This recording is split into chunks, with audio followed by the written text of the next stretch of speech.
The Wilson family's annual reunion was exactly as suffocating as I remembered. Crystal chandeliers sparkled overhead in my aunt's oversized mansion, reflecting off designer dresses and expensive watches. The air was thick with the peculiar mix of expensive perfume and superiority that seemed to follow my relatives everywhere they went. I stood in the corner, watching my cousins compete for attention with stories of their latest achievements. My simple black dress, carefully chosen to help me blend into the background, felt like armor against their judgment. "Olivia," my Aunt Patricia's voice cut through the chatter. "I almost didn't see you there. Still working as a secretary, dear." I took a small sip of champagne, hiding my smile behind the glass. "Administrative assistant, actually." "Oh," she raised a perfectly manicured eyebrow. "Still at that little consulting firm? What was it called again?" "Summit Solutions," I replied quietly. My cousin Ethan, fresh from making partner at his father's law firm, couldn't resist joining in. "Come on, Liv. I could get you a real job. Something with actual career potential." I thought about the stack of contracts waiting for my signature back at my office. My real office, not the carefully maintained cover I showed the world. "I'm happy where I am, thanks." "Happy?" Aunt Patricia's laugh could have cut glass. "Darling, you're wasting your potential. Your cousins are all executives, partners, real business people, and you're still pushing paper for someone else. If only they knew that someone else was me." The story of how I built my empire in secret started 10 years ago, in this very house. I was fresh out of business school, armed with an MBA and a revolutionary idea for restructuring failing companies. I'd spent months perfecting my pitch, convinced that my family's vast business connections would help launch my career. Instead, they laughed. "Consulting?" Uncle Robert had scoffed. "Leave that to the big firms, girl. Join the family business. Start in the mailroom. Work your way up like everyone else." Everyone else meant my male cousins, of course. The Wilson family's idea of success was strictly defined and strictly controlled. They'd built their fortune through a network of companies, each headed by a carefully chosen male heir. Women were expected to marry well or take subordinate positions, nothing more. That night, I made 2 decisions that would change everything. First, I would build my own company without their help or knowledge. Second, I would make them regret every dismissive word. Summit Solutions began in a tiny office above a Chinese restaurant. My savings covered the rent, barely. But I had something more valuable than money. I understood how companies worked, how they failed, and most importantly, how to fix them. My first client was a small manufacturing firm on the verge of bankruptcy. The owner had been turned down by every major consulting firm in the city. I spent 3 months restructuring their operations, streamlining processes, and negotiating with creditors.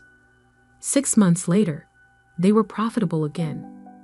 Word spread quietly through business circles about the mysterious consulting firm that could save dying companies. I hired carefully, choosing people who shared my vision and my discretion. Every employee signed ironclad NDAs. My name never appeared on any public documents. I was simply the CEO. As Summit Solutions grew, I maintained my cover as a low-level employee. I kept the tiny office above the restaurant, even as we expanded into a sleek downtown headquarters.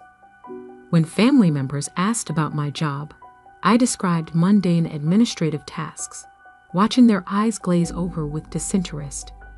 The deception wasn't just about pride, it was strategy. The Wilson family's business empire was built on acquiring struggling companies at rock-bottom prices. My firm's specialty was saving those same companies before they became vulnerable to hostile takeovers. We worked in the shadows, quietly thwarting my family's predatory practices while building our own success. Now, 10 years later, Summit Solutions was one of the most influential consulting firms in the industry. We had offices in 12 cities, a client list that included Fortune 500 companies, and a reputation for turning failing businesses into success stories. And not one of my smirking relatives had any idea. "More champagne, dear." Aunt Patricia's voice yanked me back to the present. "Though perhaps you should stick to water. I imagine your salary doesn't leave much room for expensive tastes." I accepted the champagne with a practiced smile. "Thank you, Aunt Patricia. How's Uncle Robert's new acquisition going?" "Williams Manufacturing, wasn't it?" Her smile faltered slightly. "There have been some complications. Nothing Robert can't handle, of course." What she didn't know was that those complications were my doing. Williams Manufacturing had been a target of my uncle's hostile takeover attempt. They'd reached out to Summit Solutions 3 months ago, desperate for help. Now they were implementing our restructuring plan, their stock price was rising, and Uncle Robert's attempt to seize control was falling apart. "I heard they hired some consulting firm," my cousin Ethan added. "Probably throwing good money after bad. Those consultants are all the same. Big promises, no results." I hid another smile.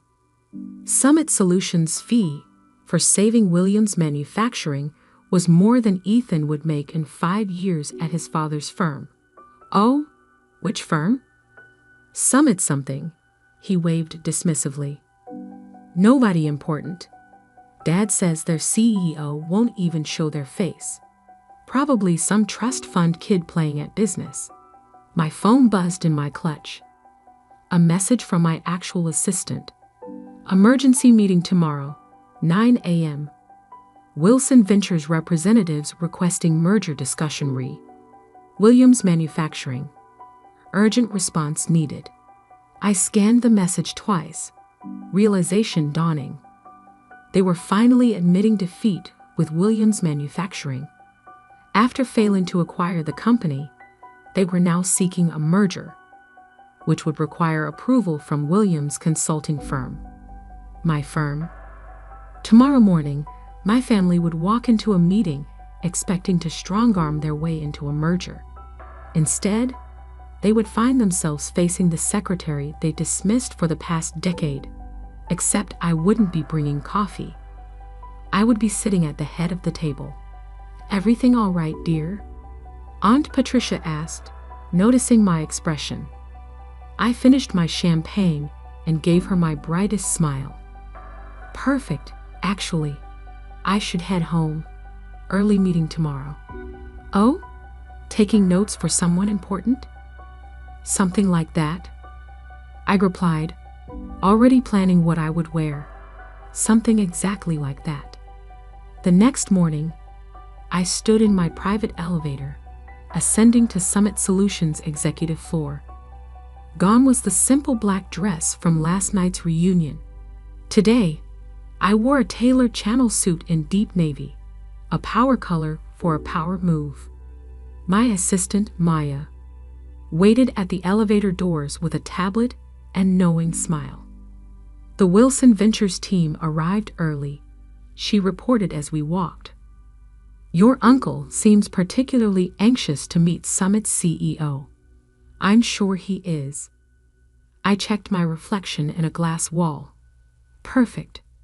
Are they in the main conference room? Yes, along with Mr. Harrison from Williams Manufacturing. Maya's eyes sparkled with anticipation.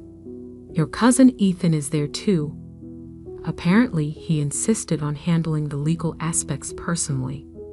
I smiled, remembering Ethan's condescending offer of a real job just yesterday. "Who else from the family?" "Your Aunt Patricia came as moral support, though she's not officially part of the meeting. And your cousin James, he's representing Wilson Ventures' finance department." A perfect audience. I checked my watch. 8:57 a.m. Had they been served coffee? Your aunt complained that there was no one to serve it. Maya's grin widened. I told them the administrative assistant would be in shortly. I almost laughed. For 10 years, I'd played the role of invisible support staff whenever family members visited the office. They never looked closely at the quiet woman who brought their coffee or took their coats. It had been the perfect cover. "Give me 2 minutes," I said, "then bring in the contracts." I could hear voices through the conference room's heavy doors. My uncle's authoritative tone, Aunt Patricia's sharp laugh, Ethan's smug commentary. Taking a deep breath, I pushed the doors open. The conversation stopped abruptly. My uncle sat at one end of the long table, apparently having assumed the power position. Ethan and James flanked him, both in expensive suits that screamed family money. Aunt Patricia perched nearby, examining her manicure with practiced disinterest. Mr. Harrison from Williams Manufacturing sat alone on the other side, looking uncomfortable. Finally, Aunt Patricia sighed. "We've been waiting for coffee for..." She stopped, really looking at me for the first time. "Olivia? What are you wearing? And why aren't you carrying coffee?" I walked calmly to the head of the table, the seat directly opposite Uncle Robert. "I don't serve coffee anymore, Aunt Patricia. In fact, I never really did." "What is this?" Uncle Robert demanded. "Where is Summit's CEO? We were promised a meeting with the actual decision maker." "You have been." I sat down, enjoying the confusion on their faces. "I am the CEO of Summit Solutions. I have been since I founded the company 10 years ago." The silence that followed was deafening. Ethan's mouth opened and closed like a fish out of water. James dropped his pen. Aunt Patricia's perfectly maintained composure cracked. Uncle Robert recovered first, his face reddening. "This is absurd. You're a secretary." "No," I said calmly. "That was a cover. A very effective one, apparently, since none of you ever looked past it. You were so convinced I couldn't be successful that you never noticed I already was." Maya chose that moment to enter with a stack of contracts. She distributed them efficiently, then took her place standing behind my chair. "These documents," I continued, "outline the terms under which Summit Solutions will consider approving the merger between Wilson Ventures and Williams Manufacturing." "Consider approving?"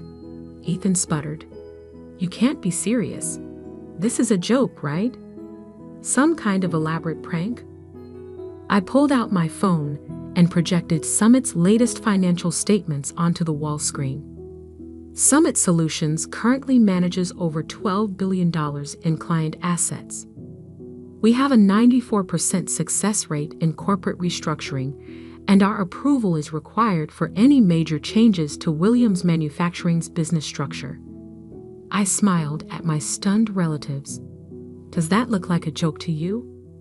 "This is impossible," Aunt Patricia whispered. "You're nothing. You've always been nothing." "That's exactly what you were meant to think." I turned to Mr. Harrison. "Would you like to explain to my family why you chose Summit Solutions over Wilson Ventures' original offer?" Mr. Harrison straightened in his chair. "Summit's reputation is unparalleled. When Wilson Ventures attempted their hostile takeover, Summit's restructuring plan saved our company. We've increased profits by 47% since implementing their strategies." "Restructuring plan?" James looked like he might faint. "The plan that destroyed our acquisition attempt. That was you, among others." I began listing cases on my fingers. Peterson Electronics, which you tried to acquire last year. Maritime Shipping, which you underbid on last quarter. The Davidson Group, which mysteriously recovered just before you could buy them out. I leaned forward. For 10 years, I've been quietly undermining every predatory acquisition attempt your company has made. Uncle Robert's face had turned an alarming shade of purple. You deliberately sabotaged family business. No, I corrected. I built my own business, one that helps companies survive instead of devouring them for parts. The fact that it interfered with your plans was just karmic bonus. This is ridiculous, Ethan declared, standing up. I'm calling our lawyers. Sit down, Ethan. My voice carried an authority that made him freeze. You really should read those contracts in front of you, the ones your firm spent months trying to secure for this meeting. I watched realization dawn on his face. That's right. Your law firm's biggest client this year. That was me too. Maya stepped forward with another document. This is a summary of Summit's current market position and liquid assets. You'll note that we're now in a position to acquire controlling interest in Wilson Ventures if we choose. The room erupted in chaos. Aunt Patricia was practically hyperventilating.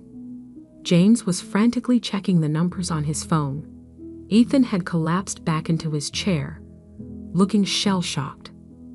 This is blackmail, Uncle Robert growled.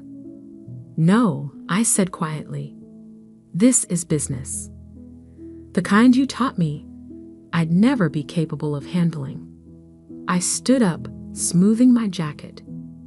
You have until 5 p.m. today to review the merger terms. They're very generous, considering our position. If you decline, Summit Solutions will begin purchasing Wilson Ventures stock on the open market tomorrow morning. I headed for the door, then paused. Oh, and Aunt Patricia, that champagne you so graciously offered me last night. I own the vineyard that produces it. Bought it last year. The coffee you were so desperate for this morning. That chain too. I smiled sweetly. Turns out my salary does leave room for expensive tastes after all. The door closed behind me on their stunned faces.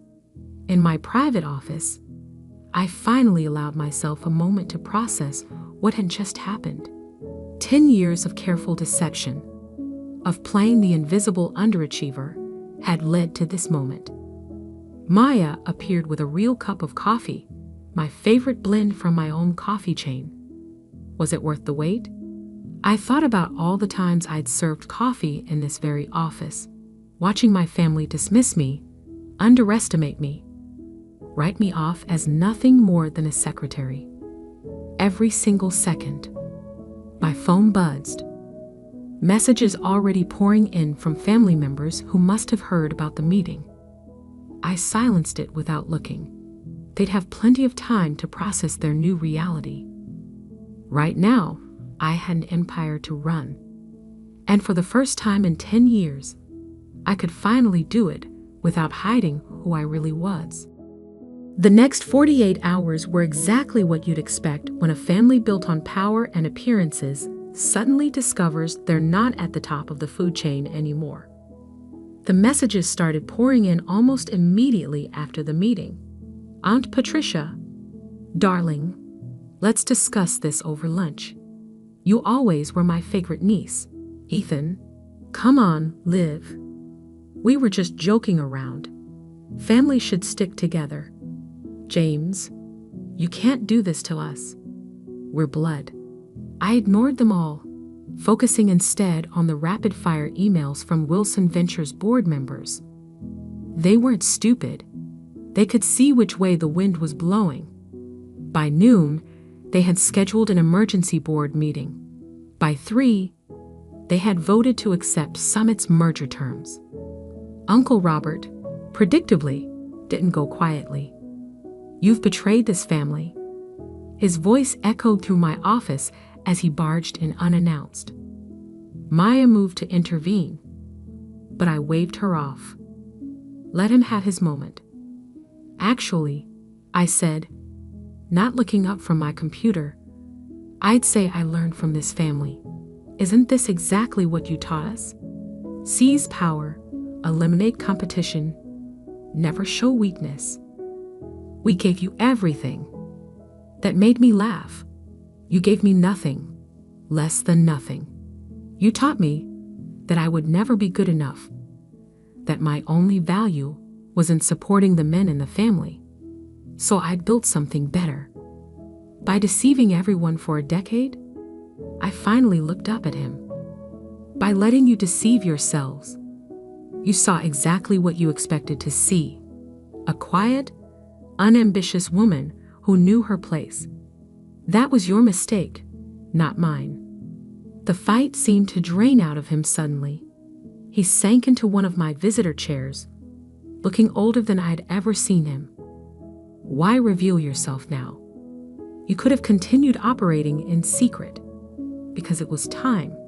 I closed my laptop. Williams Manufacturing isn't the only company you're trying to acquire. There's Thompson Electronics, Maritime Solutions, at least 3 others. Companies with good people, solid products, that just need help restructuring. I'm tired of watching you destroy them. It's business, he protested weakly. No, it's greed, and it stops now. I handed him a folder. These are the final merger terms. Summit Solutions will acquire a controlling interest in Wilson Ventures. We'll restructure the company to focus on building businesses up, not tearing them down.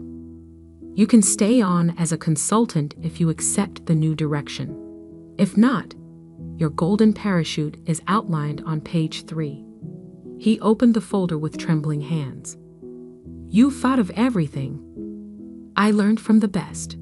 I smiled without warmth, though not in the way you intended. After he left, Maya brought in a stack of newspapers. Summit's revelation was already making headlines.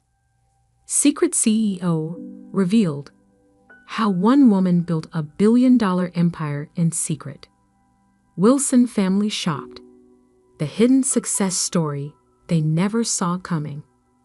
My phone buzzed again, this time with a message that actually mattered. My mother, who had divorced Uncle Robert's brother years ago and distanced herself from the Wilson family's toxicity, had sent a single line. I always knew you would show them. The next few weeks were a whirlwind of changes. Wilson Ventures board enthusiastically embraced Summit's new direction. Their stock price jumped 40% on the announcement of the merger. Companies that had feared the Wilson name now sought partnerships. The press couldn't get enough of the story. Aunt Patricia tried to spin it as a heartwarming family success story. We always knew Olivia had potential, she told one reporter. This just proves that the Wilson spirit of entrepreneurship runs in the blood.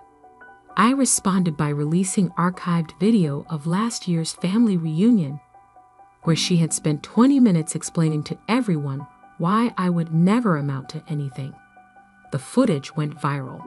She stopped giving interviews after that. Ethan attempted damage control in his own way, claiming he had been in on it all along.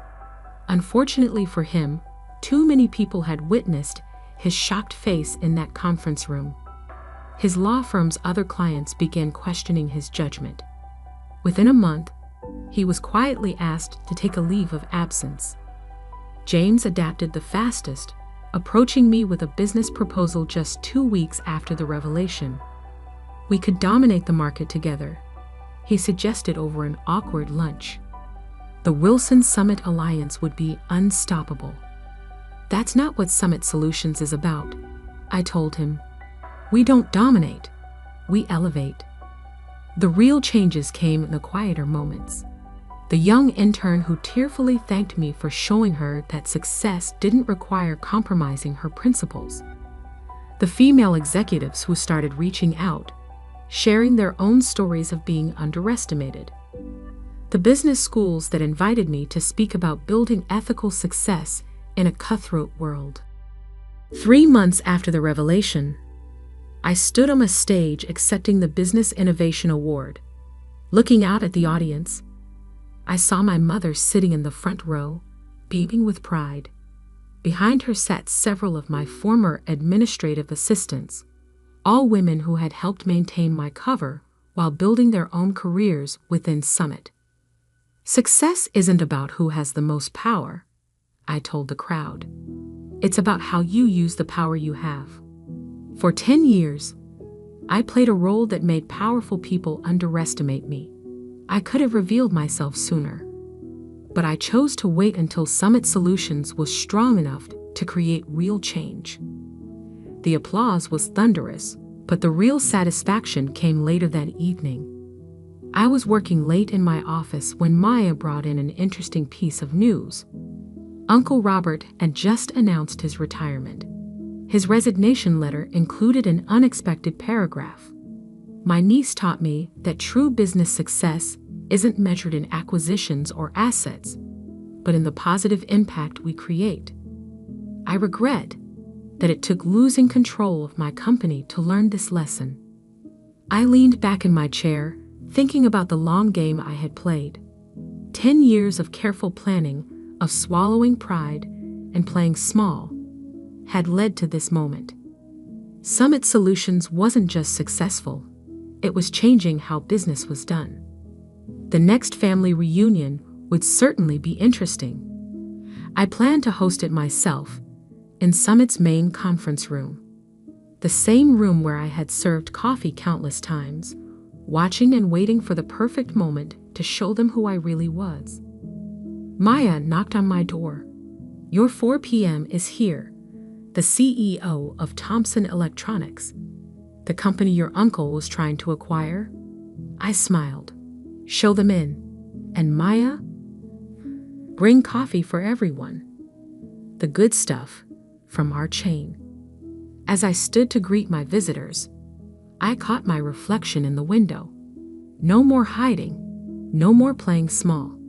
I had built something remarkable, not despite my family's dismissal, but because of it. They had taught me that power doesn't always look like what people expect.